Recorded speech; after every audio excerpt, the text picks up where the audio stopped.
going through the whole Bible. We started at Genesis, and for you guys that don't know, we're in the prophets. The prophets are the ones that told the kings what God was saying. Even if the kings were pagan kings, even though the kings were Nebuchadnezzar or Belshazzar. These were the kings that Israel was headed so far south that God said, you're going to be taken captive, and they were. And they were hauled off to Babylon. And this is historically true. You know, you can read it in your history books. And the book of Daniel is about really four guys. Daniel and his three buddies. The main character really being Daniel. His name in Babylon was Belshazzar. And it's how they, as indentured servants, as slaves to this regime that they were taken captive by, how they said, I am still going to obey God, though I am not in my homeland, though I'm not in my country. I believe God is God and you are not. And your little micro gods that you whittle out of wood, that you cast out of iron or bronze or gold, they are nothing because I know the one true living God. And the book of Daniel records their activities on their obedience to God, the one true living God. And their bravery, and I told you guys earlier, when they started out, they were just teenagers. Their obstinance and their way they would just obey God was ridiculous. But because it was so real and the evidence, demanded the verdict, and the verdict was, yeah, their God is God and ours is not, they continued to thrive and survive. Well, last week we looked at finally the end of King Nebuchadnezzar after he finally figured out that he was not God. I mean, he had to live in a field, and eat grass like the cows, and just he went crazy. And finally, when he came to his senses, he finally said, okay, I am not God. God is God. He has given me this ability to be this great ruler of nations, and to him I owe all honor and glory. But now he's gone for a while, and Belshazzar, his son, takes his place as king of Babylon. Before we get there, I want to ask you guys a question. I was thinking about this as I was cruising into town this morning. I was thinking, how many of you guys, so just listen and answer this in your mind, or if you want to tell somebody close to you, that's fine. How many of you guys have run into a moment in time when somebody said, well, let's go do this, and you said to yourself, no, that is really a bad idea. We should go do that, and you go, no, something's not going to, this isn't going to go good. And the common, where I think they got it from, you would say, no, I can see the writing on the wall, and things are going to turn out really bad, right? When you're a kid, let's see if we can pull the toboggan with our car at 60 miles an hour. Because somebody wants to drive you at 60 miles an hour. And you're thinking to yourself, that would be fun, but something bad, we probably know, and you do it anyways, right? Yeah, I mean, if you grow up Chicago area like I did, Detroit area, it's flat. The only hills you have are garbage hills that they turn to ski hills. It's a fact. So in order to have any enjoyment, you pulled your toboggans with your cars. That's what we did around neighborhoods until you hit a rock or a mailbox. Then you said to yourself, that was not a good idea. So this is the story of the writing on the wall, Daniel chapter 5, verse 1. Many years later, King Belshazzar gave a great feast for 1,000 of his nobles, and he drank wine with them. While Belshazzar was drinking the wine, he gave orders to bring in the gold and silver cups that his predecessor Nebuchadnezzar had taken from the temple in Jerusalem.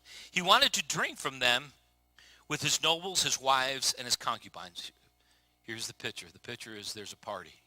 The king is throwing a great party. Now, he's heard of these nice gold and silver goblets that was in the temple of Jerusalem, the temple of the Jews, where their God resided. And he said, go get those gold, silver, and we are going to totally disrespect this God of Jerusalem because we conquered them, so we're good. And everybody is partying, drinking, doing what they do at these monster parties. And without even thinking, I shouldn't do this. Now,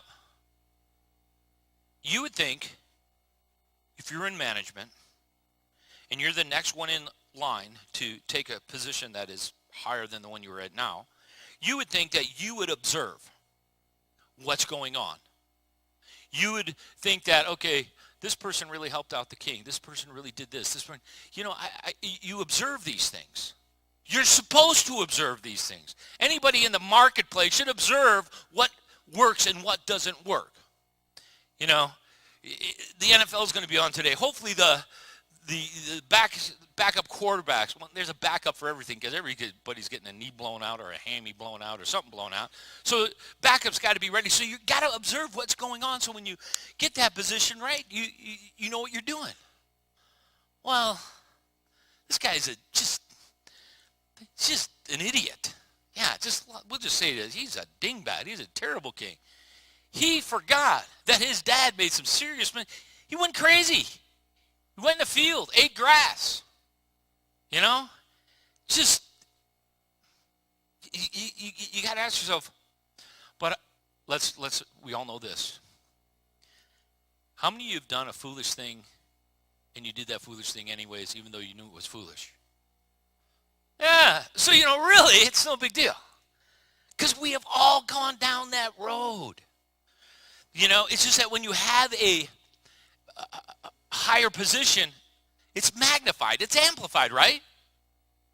Listen, I always tell people, whenever you decide to step out and be an influence for God, whenever you want to choose to tell your friends that you love Jesus, you go to church, you want to make an impact for the sake of the cross in other people's life, that's when Satan wants to trip you up. That's when he wants to hopefully cause you to fall. So you will never be that kind of an impact person. That's his goal. And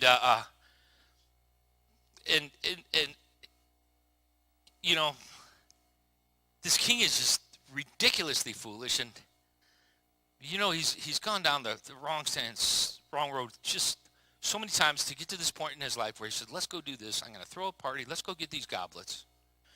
And then while they're getting smashed, while they're getting stoned, while they're getting drunk, this is what happens in verse 5. Suddenly, they saw the finger of a human hand writing on the plaster wall of the king's palace near the lampstand.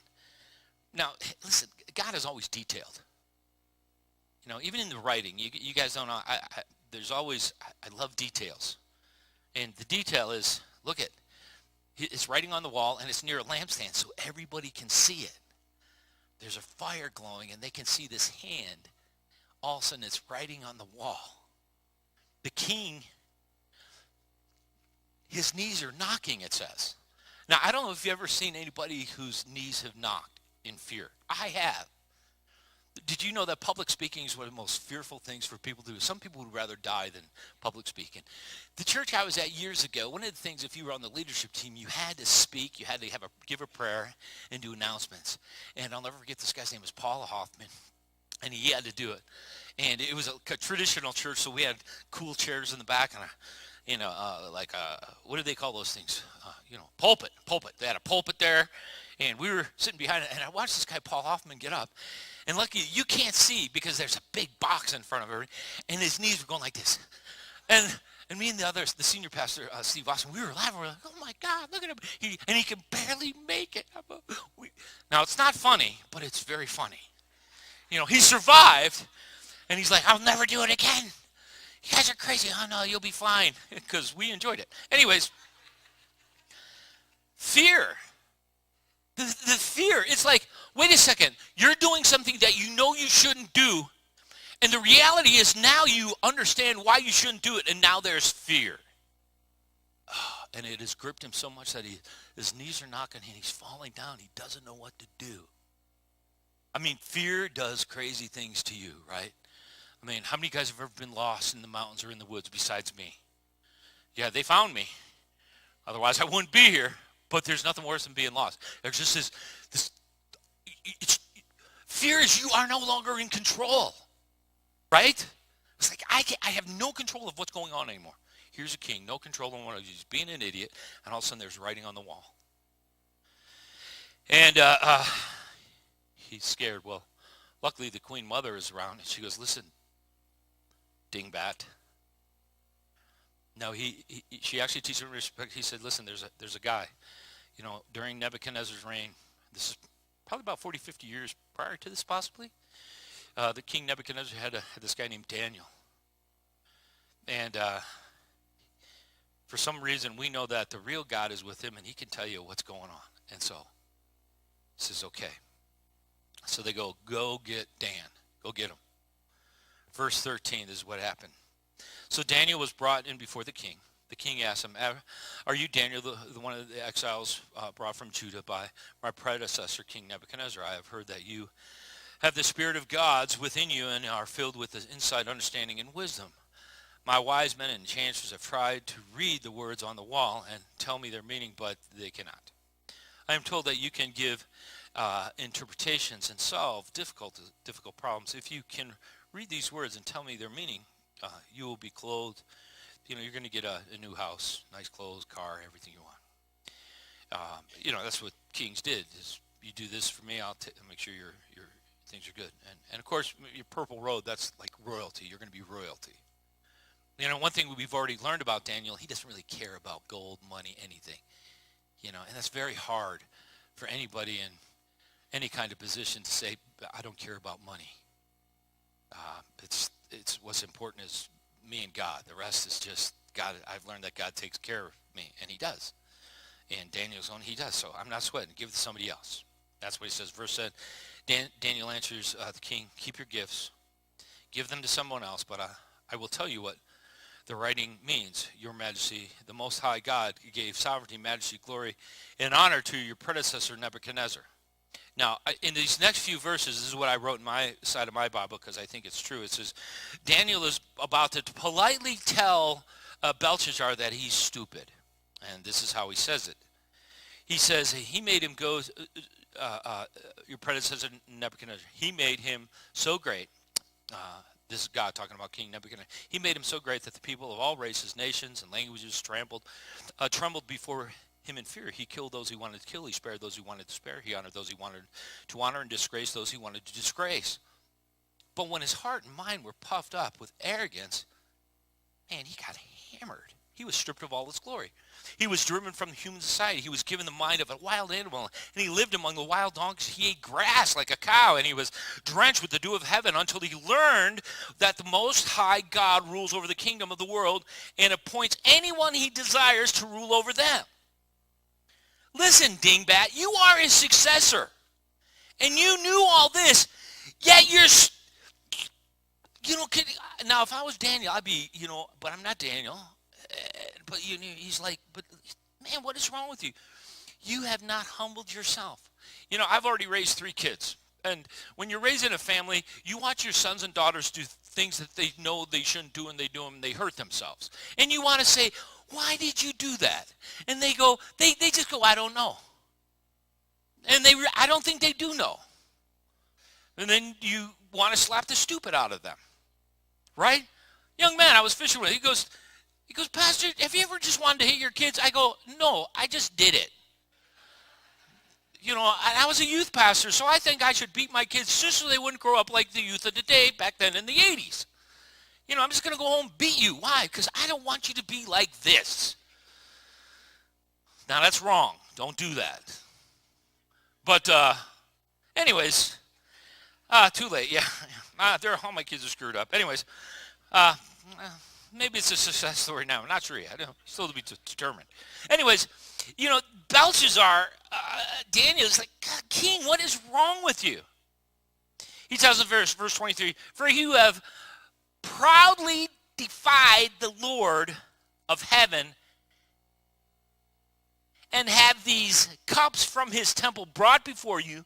You and your nobles, your wives, your concubines have been drinking wine from them while praising little g, gods of silver, gold, bronze, iron, wood, and stone. Gods that neither see, nor hear, nor know anything at all. But you have not honored the God, big G, who gives you the breath, life, and controls your destiny. So God has sent this hand to write you this message. This is Academy Award movie stuff that should be in a movie. I mean, basically he says, you have worshiped the created instead of the creator. In the book of Matthew, it says, what's more important, God or money? Because you can only worship one or the other. You don't get a choice on both. And that's what's going on. They're going, oh, this gold, this is what's really important. And so this is what it says. It says, this is the message that was written. Mene, tekel, and parsin. This is what these words mean. Mene means God has numbered the days of your reign and has brought it to an end. Tekel means weighed. You have been weighed on the balance and you've come up light. Parsin means divided. Your kingdom has been divided and given to the Medes and the Persians. It's over. I mean, and I know anybody who's been brought up in the 20th or the 21st century have heard this. Maybe you never knew that it came from God's holy word, the Chilton's Manual for Life. This gift that God has given all humanity to take serious, to look into, to understand, to gain insight, how to have great relationships, how to live correctly, how to enjoy life. Because he didn't write this to put a thumb on your life. He wrote this so you could have life and life abundantly. That's why he wrote it. And here's a guy, while Judah is in captivity, this guy is so far out in left field. God says, here's the deal, king. You know, your days are numbered. Matter of fact, it's over. And you have been weighed. And you have come up really light. You're way short. And your kingdom, it's already been divided up. It's already been divided up. And this is where the word of God says, then Belshazzar's command. Daniel was dressed in a purple robes. They gave him a big gold chain with a big gold cross on it. Okay, no, that's not true. They gave him a big gold chain. That's what it says. A gold chain was hung around his neck, and he was proclaimed the third highest ruler in the kingdom. That very night,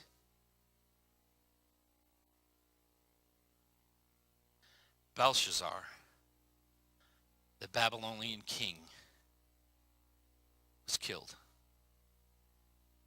And Darius, the Mede, took over the kingdom at the age of 62. In the New Testament, in the Gospel of Matthew, talks about a rich man. And this guy had his whole life planned out. And many of you have heard me tell this in the Ken Johns version that I got from Pastor John Ortberg in the 90s. But it goes like this, if we take it and maybe kind of contemporize it. This guy was huge in his community, and he made lots of money. And he was in his late 40s. He went to the Lions Club, and they honored him. He donated a lot of money to his community. Matter of fact, they were even thinking about doing something special for him. Well, that night he goes home, and he's sitting at his computer working late like he always does. Doesn't have time for his wife, doesn't have time for his kids, though he has a wife and kids. He just has time for business. And while he's sitting at his computer, he has a heart attack and he dies. And the whole community mourns of his death. And then they finally go and they have a funeral for this guy. And after everybody leaves and all the crying is done, 2 angels show up to the graveside. And his soul is removed from the earth. And the soul is like, well, what's going to happen? And the man is saying, if only I could have done this, if only, this would have happened or that would have happened. And the death angel says, no one knows when that soul is going to be taken. What was most important to you? And although the businessmen were all honored him, he never knew his kids. He didn't know his wife. What was important to him left him empty. And when he left this earth, he had nothing for eternity. King Belshazzar didn't take notice to what the signs God gave him. How about you and I? What signs did God give you? What things does God write on the wall and you just go, oh, no, there is no God. I don't want to hear about it.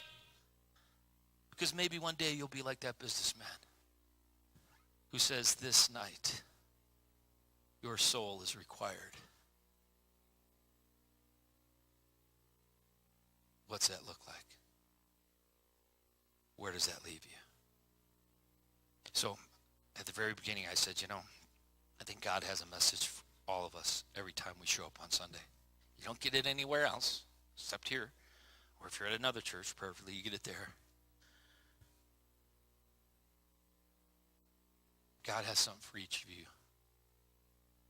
And he's got a specific message for your life. And I hope that,